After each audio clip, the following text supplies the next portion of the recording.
Good afternoon मेरे प्यारे साथी। इससे पहले हम केमिस्ट्री का सिलेबस डिस्कशन कर चुके हैं।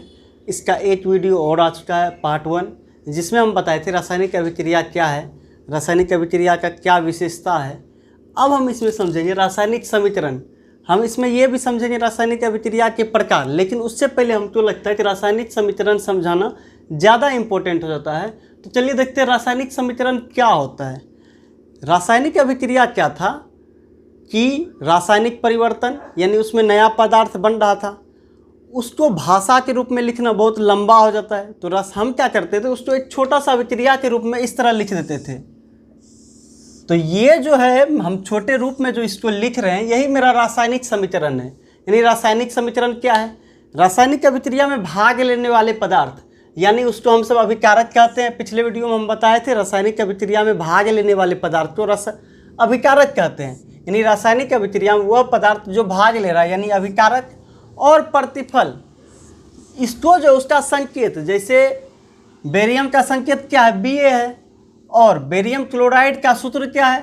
BaCl2। यानी संकेत और सूत्र के सहायता से हम उसको संक्षिप्त रूप में लिख रहे हैं, यानी बहुत ही छोटा रूप में लिख रहे हैं। इसी प्रक्रिया को हम सब रासायनिक समीकरण कहते हैं। यानी रासायनिक समीकरण क्या है? जो बहुत लंबा चौड़ा हम लिखते थे, उसी को शॉर्ट टर्म में अगर हम इसको लेते हैं, अगर हम भाषा में लिखते तो हम क्या लिखते? बेरियम क्लोराइड का सोडियम सल्फेट के साथ अभिक्रिया होने पर बेरियम सल्फेट और सोडियम क्लोराइड बनता है। ठीक है, इस तरह हम बोलते, लेकिन इतना लंबा चौड़ा भाषा को हम बहुत ही छोटे टर्म में ले लिए इस रूप में। तो यही मेरा कहलाता है रासायनिक समीकरण। रासायनिक समीकरण दो प्रकार के होते हैं। पहला होता है संतुलित रासायनिक समीकरण, दूसरा होता है असंतुलित रासायनिक समीकरण। हम इस दोनों के बारे में पढ़ें, इससे पहले हम ये जानेंगे रासायनिक समीकरण लिखने का क्या विधि है। तो आप लोग रासायनिक समीकरण लिखने का विधि जान रहे हैं, लेकिन उसको एक बार हम बता देते हैं क्या होता है। ठीक है मेरे प्यारे साथी, इसमें हम समझाएंगे रासायनिक समीकरण लिखने के नियम। सबसे पहले हम एक उदाहरण लिए जो पिछले में हम लिए थे। ठीक है, इसके सहायता से हम समझते हैं इसका क्या क्या नियम है। तो सबसे पहले हम समझते हैं अभिकारक। अभिकारक क्या होता है? रासायनिक अभिक्रिया में भाग लेने वाले पदार्थ को अभिकारक कहते हैं। जैसे यहाँ पर ये दोनों मेरा क्या अभिकारक, यहाँ पर देखिए ये जो अभिकारक है ये बाईं ओर लिखा गया है तीर और इसके तुलना में। तो ये अभिकारक क्या है मेरा? बाईं ओर लिखा गया। तो हम पहला पॉइंट यहीं से मेरा आ जाता है कि अभिकारक को समीकरण के बाईं ओर लिखा जाता है। पहला पॉइंट मेरा ये है।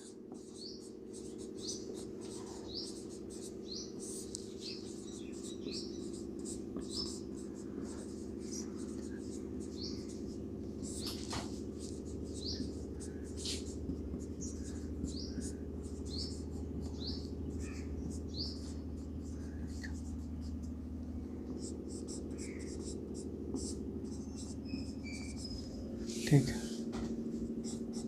चलिए दूसरा पॉइंट हम देखते हैं। यहाँ पर ये अभिकारक है, हम देख रहे हैं जब एक से अधिक अभिकारक हो रहा है तो उसके बीच में प्लस का चिन्ह लगा रहा है। यानी हम कह सकते हैं कि एक, दो या दो से अधिक अभिकारकों के बीच में प्लस का चिन्ह दिया जाता है। ठीक है, चलिए दूसरा पॉइंट ये हो गया मेरा।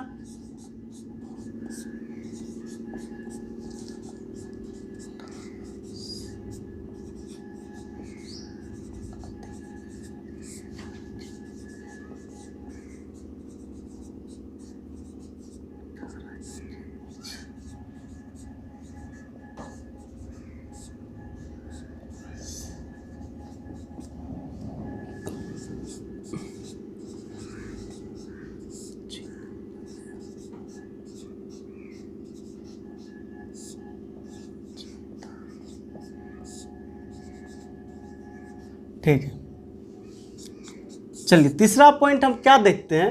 अभिकारक को बाईं ओर लिखा गया और प्रतिफल को, यहाँ पर बेरियम सल्फेट क्या है? प्रतिफल है। ये रासायनिक अभिक्रिया के फलस्वरूप बन रहा है। तो ये मेरा बेरियम सल्फेट है और ये मेरा सोडियम क्लोराइड, ये दोनों क्या है? मेरा प्रतिफल है, यानी रासायनिक अभिक्रिया के फलस्वरूप बन रहा है। तो हम कह सकते हैं प्रतिफल जो है रासायनिक समीकरण के दाईं ओर लिखा जाता है। तो तीसरा पॉइंट ये हो गया मेरा। यहाँ पर समझ लीजिए, पांचों पॉइंट समझ लीजिए। पहला हम क्या बोले? अभिकारक को बाईं ओर लिखा जाता है, पहला पॉइंट। सेकेंड पॉइंट, दो या दो से अभिकारक के बीच में प्लस का सिंबल दिया जाता है। ठीक है, तीसरा पॉइंट क्या है कि मेरा ये जो प्रतिफल है, प्रतिफल को समीकरण के दाईं ओर लिखा गया है। तीसरा पॉइंट, सेम इसी तरह चौथा पॉइंट, जिस तरह यहाँ हम दिए दो अभिकारक के बीच में प्लस का चिन्ह दिया जाता है, उसी तरह दो या दो से अधिक प्रतिफल के बीच में प्लस का चिन्ह दिया जाता है। ठीक है, ये चौथा पॉइंट। और पांचवा पॉइंट हम क्या कह सकते हैं, अभिकारक और प्रतिफल के बीच तीर का चिन्ह दिया जाता है। तो ठीक है, पांचों पॉइंट समझ में आ गया। अब इसको एक बार लिख देते हैं। तो थर्ड पॉइंट क्या है, प्रतिफल को समीकरण के दाईं ओर लिखा जाता है।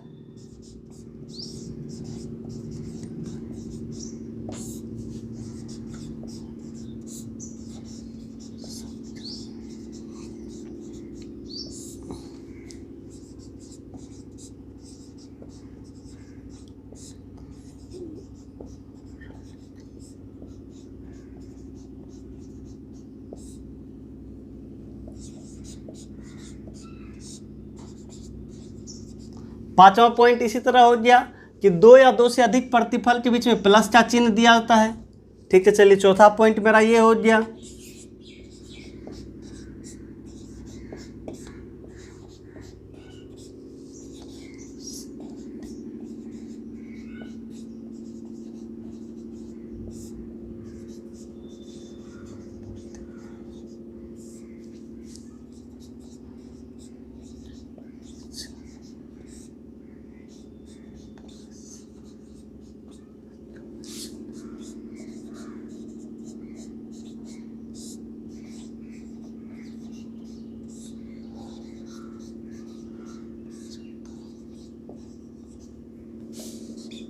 एंड पांचवा and the last point is अभिकारक और प्रतिफल दोनों को अलग बताने के लिए हमें एक तीर का निशान दिया गया जो अभिकारक से प्रतिफल की ओर है।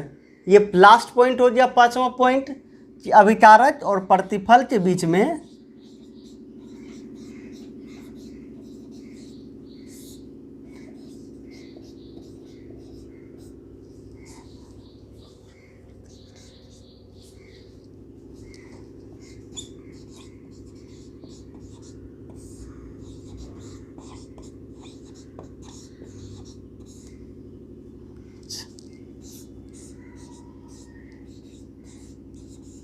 तीर का चिन्ह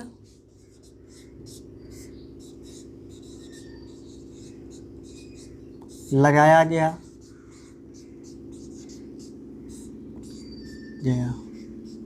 तो आप लोगों को पढ़ने का आसान तरीका, एक आराम से एक छोटा सा उदाहरण ले लीजिए।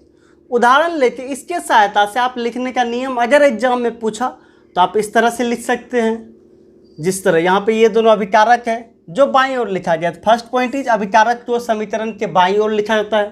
सेकेंड पॉइंट इज अगर दो अभिकारक है तो इसके बीच में हम क्या दे रहे हैं, प्लस का चिन्ह दे रहे हैं। उसी तरह लिख देंगे दो या दो से अधिक अभिकारक के बीच प्लस का चिन्ह दिया जाता है। तीसरा पॉइंट क्या हो गया, अभिकारक इधर हो गया, प्रतिफल दाईं ओर हो गया, तो हम लिख दिए प्रतिफल को समीकरण के दाईं ओर लिखा जाता है। ठीक उसी तरह जहाँ सेम यही चीज़ यहाँ बाईं ओर है यहाँ दाईं ओर लिख दिए, यहाँ अभिकारक है और यहाँ प्रतिफल लिख दिए।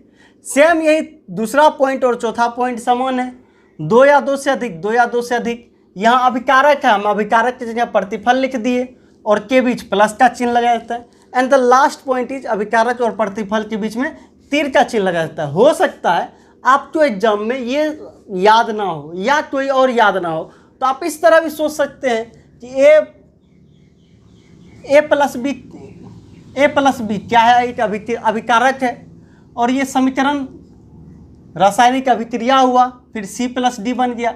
इस तरह भी आप सोच सकते हैं कि यहाँ ये A और B क्या हो गया, अभिकारक है, C और D क्या है, प्रतिफल है। इस तरह से आप इसे आसानी से याद कर सकते हैं और कहीं भी लिख सकते हैं और किसी को समझा भी सकते हैं।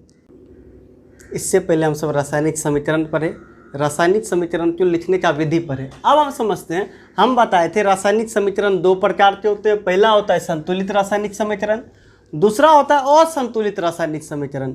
असंतुलित रासायनिक समीकरण समझने से पहले हम समझते हैं संतुलित रासायनिक समीकरण क्या है। चलिए देखते हैं। बोल रहे वैसा रासायनिक समीकरण जिसमें अभिकारक में उपस्थित परमाणुओं की संख्या, यहाँ परमाणु संख्या नहीं बोल रहा है, परमाणु संख्या हाइड्रोजन का तो हमेशा बराबर होता है हर जगह। यहाँ बोल रहा है परमाणुओं की संख्या, यानी जितना परमाणु अभिकारक में हो उतना ही परमाणु प्रतिफल में हो। इसको इस तरह से हम समझते हैं, जैसे मान लीजिए हम सब हैं, हम सब तो मान लीजिए आपको आपके फादर से या पापा से टुटाई मिल रहा है, उस अनुपात में अगर आपको पॉकेट मनी भी मिल रहा है तो आप बोलते हैं कि हाँ चलो संतुलित है, ठीक है। उसी तरह यहाँ पर अभिकारक में जितना परमाणु की संख्या है उतना ही मेरा प्रतिफल में उपस्थित परमाणु की संख्या हो, ठीक है, तो हम कहेंगे संतुलित रासायनिक समीकरण। यही हम परिभाषा के तौर पे यहाँ पे लिखे, वैसा रासायनिक समीकरण जिसमें अभिकारक में उपस्थित परमाणुओं की संख्या, यानी जितना अभिकारक में परमाणु का संख्या है, प्रतिफल में उपस्थित परमाणु की संख्या के, प्रतिफल में उपस्थित परमाणुओं की संख्या के समान हो, उसे संतुलित रासायनिक समीकरण कहेंगे। इसका सबसे उदाहरण लेते हैं H2 + Cl2। हम लोग जनरल तौर पे लिखते हैं हाइड्रोजन और क्लोरीन मिलके हाइड्रोक्लोरिक एसिड बनता है, HCl बनता है। तो यहाँ पर देखिए, यहाँ पर हाइड्रोजन का संख्या कितना है, 2 है। यहाँ पर हाइड्रोजन का संख्या कितना है, परमाणु का संख्या, यहाँ पे भी 2 है। क्लोरीन का देखिए, यहाँ पर भी परमाणु का संख्या Cl 2 है, यहाँ भी 2 × Cl यानी 2 Cl है। तो यानी यहाँ पर हाइड्रोजन और क्लोरीन दोनों का परमाणु का संख्या समान है। फिर यहाँ पे देखते हैं हाइड्रोजन और ऑक्सीजन मिलके H2O यानी जल बना रहा है। अब यहाँ देखिए हाइड्रोजन, यहाँ पे कितना परमाणु का संख्या है, 2 दूना 4, ठीक है। यहाँ पे भी देखते हैं, यहाँ पे भी 2 दूना 4 है मेरा हाइड्रोजन, यानी ये मेरा संतुलित है। ऑक्सीजन देखिए यहाँ पे भी 2 है, यहाँ 2 एका, यहाँ पे कुछ नहीं है तो 1 है, 2 एका 2 यानी ऑक्सीजन भी 2 है। तो हम इसे कहेंगे ये मेरा संतुलित रासायनिक समीकरण है। असंतुलित रासायनिक समीकरण क्या है, सेम इसी तरह है। चलिए इसको असंतुलित लिख देते हैं। तो यहाँ पे मेरा असंतुलित ये रासायनिक समीकरण है। सेम परिभाषा होगा, बस जहाँ पे हम समान बोल रहे थे तो यहाँ पे हम बोलेंगे समान ना हो, यानी कि वैसा रासायनिक समीकरण जिसमें परमाणुओं की संख्या प्रतिफल के में उपस्थित परमाणु की संख्या के समान ना हो, उसे हम कहेंगे असंतुलित रासायनिक समीकरण। उसे हम क्या कहेंगे, असंतुलित रासायनिक समीकरण। जैसे यहाँ पे हम लोग जनरल तौर पे लिखते हैं H2 + Cl2 = HCl। तो ये मेरा क्या, यहाँ पे हाइड्रोजन तो मेरा 2 है, लेकिन यहाँ पे हाइड्रोजन का संख्या कितना है, मेरा हाइड्रोजन के परमाणु का संख्या केवल 1 है। फिर यहाँ क्लोरीन देख लीजिए, क्लोरीन में परमाणु का संख्या कितना है, 2 है, यहाँ पे क्या है, केवल 1 है। तो इसे हम कहेंगे असंतुलित रासायनिक समीकरण। फिर यहाँ पे देखिए, यहाँ पे चलिए इसको हम चलो जनरली तौर पे हम 2 ऐसे नहीं लिखते, हम जनरली सीधा लिख देते हैं H2 + O2 = H2O। तो यहाँ पर हाइड्रोजन मेरा 2 है, यहाँ पे भी हाइड्रोजन 2 है। यहाँ पर हाइड्रोजन का परमाणु का संख्या समान है, लेकिन यहाँ पर देखिए तो ऑक्सीजन कभी भी हम सिर्फ O नहीं लिखते। ऑक्सीजन तभी होगा, O क्या है, मेरा एक तत्व है जिसे हम ऑक्सीजन नहीं कहते। ऑक्सीजन हमेशा O2 की अवस्था में पाया जाता है, यानी हाइड्रोजन और ऑक्सीजन अभिक्रिया करेगा। तो यहाँ H2 बन रहा है, H2O बन रहा है। हम लोग जनरली क्या लिख देते हैं, यहाँ पे H2O लिखते हैं, जबकि यहाँ पे 2 आना चाहिए था, यहाँ पे भी आना चाहिए था, तो मेरा संतुलित होता। हम लोग जनरली भाषा में असंतुलित ही लिख देते हैं। तो ये मेरा हो गया असंतुलित रासायनिक समीकरण, ठीक है। Thank you friend. आज हम इस वीडियो में रासायनिक समीकरण पढ़े, इसको लिखने का विधि पढ़े और इसका प्रकार को समझे। अगर आपको कहीं भी प्रॉब्लम हो, आप कमेंट सेक्शन में इसका चर्चा कीजिए, हम आपको फिर से उसे बताने का प्रयास करेंगे। आपको ये वीडियो अच्छा लगा हो, लाइक कीजिए, सब्सक्राइब कीजिए और शेयर कीजिए आपस में उस स्टूडेंट को।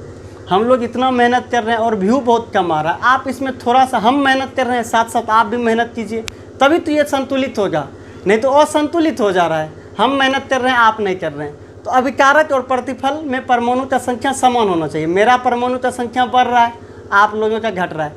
आप दोनों मेंटेन कीजिए और इसे संतुलित कीजिए।